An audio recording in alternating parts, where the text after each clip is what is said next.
warahmatullahi wabarakatuh. Jumpa lagi dengan Ibu Feli Safriani.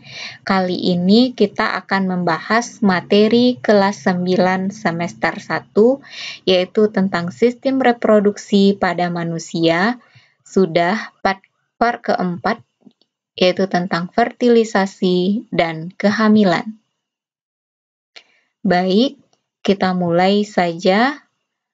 Yang pertama, apa itu fertilisasi? Fertilisasi adalah proses pertemuan sel telur dan sel sperma. Di manakah terjadinya? Fertilisasi terjadi di tuba falopi atau di oviduct. Bagaimana prosesnya? Tentu bertemunya sel sperma dengan sel telur, dan inilah yang akan berkembang menjadi zigot. Sebelum itu, kita bahas dulu struktur sperma. Dalam satu kali spermatogenesis dihasilkan 4 buah sel sperma.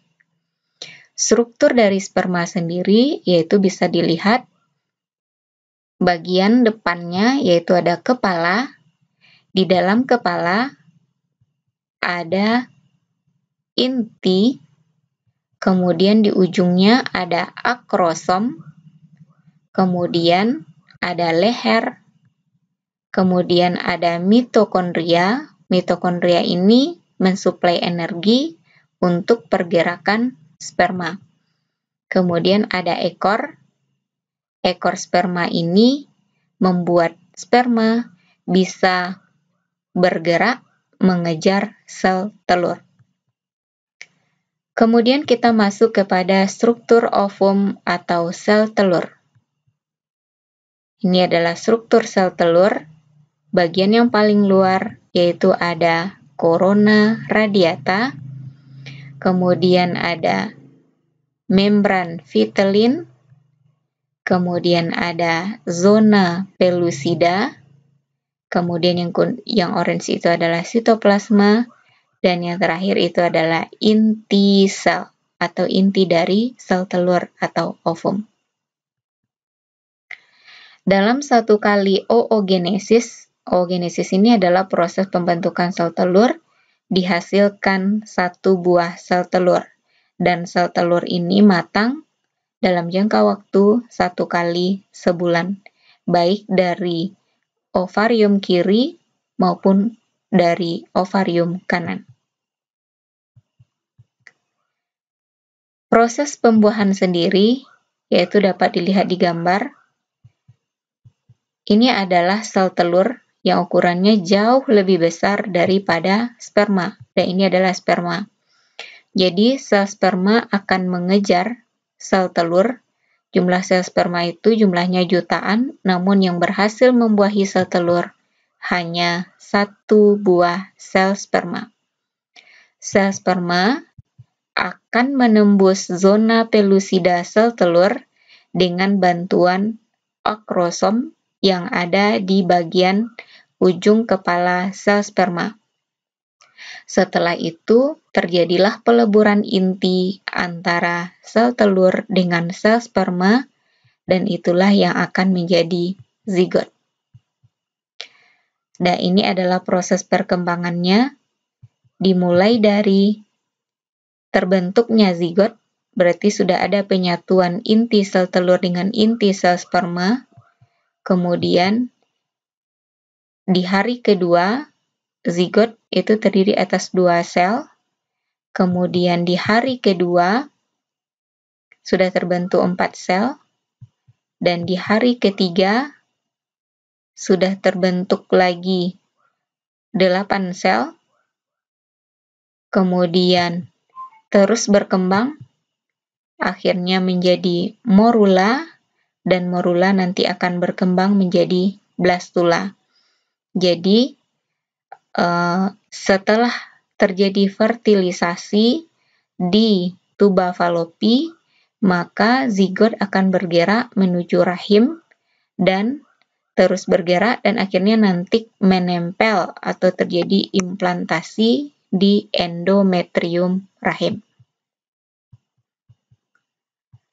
Nah, ini zigot, terjadi pembelahan 8 sel dan terus berkembang menjadi blastula atau bola berlobang. Kemudian blastula akan berkembang menjadi gastrula. Kemudian gastrula akan membentuk 3 lapisan, ada yang ektoderm, endoderm. Kemudian zigot yang telah membelah setelah itu akan menjadi morula. Morula mengalami pembelahan sehingga terbentuk blastosit, dan blastosit ini akan menempel di endometrium rahim atau implantasi dan berkembang di sana selama 9 bulan 10 hari hingga bayi siap untuk dilahirkan. Tahap perkembangan embrio di dalam rahim, yaitu ini usia 4 hari, kemudian ini usia 5-6 minggu. Cirinya, embrionya sudah berukuran 7 mm dan sudah punya bakal tulang belakang. Antara embrio dengan ibu terhubung dengan plasenta. Plasenta ini akan memberi asupan nutrisi untuk perkembangan bayi. Selanjutnya, pada usia 7 sampai 9 minggu, embrio sudah memiliki struktur yang lengkap dan dapat disebut janin.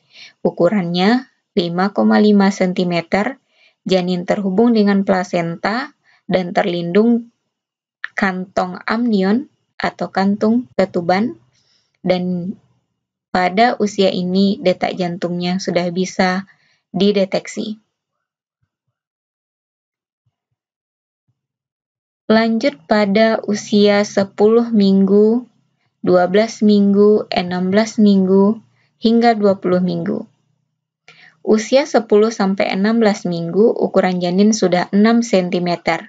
Usia 20 minggu, ukuran janin 19 cm dengan berat setengah kilogram.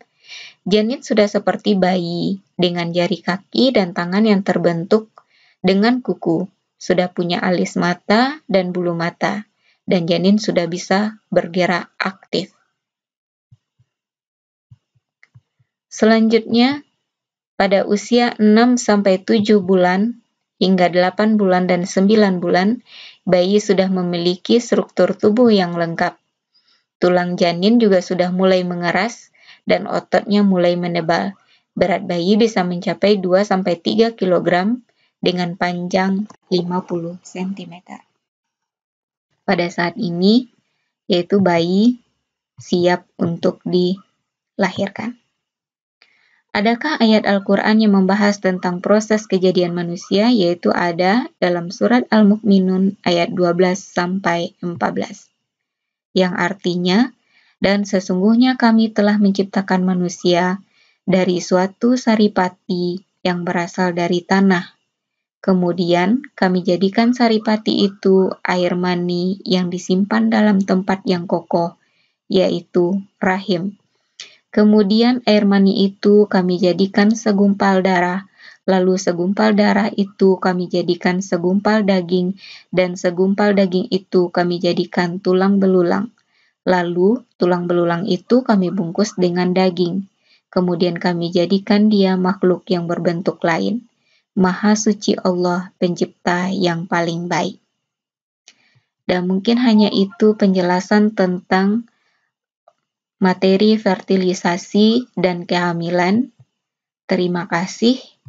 Semoga bermanfaat. Jangan lupa like, komen, dan subscribe. Assalamualaikum warahmatullahi wabarakatuh.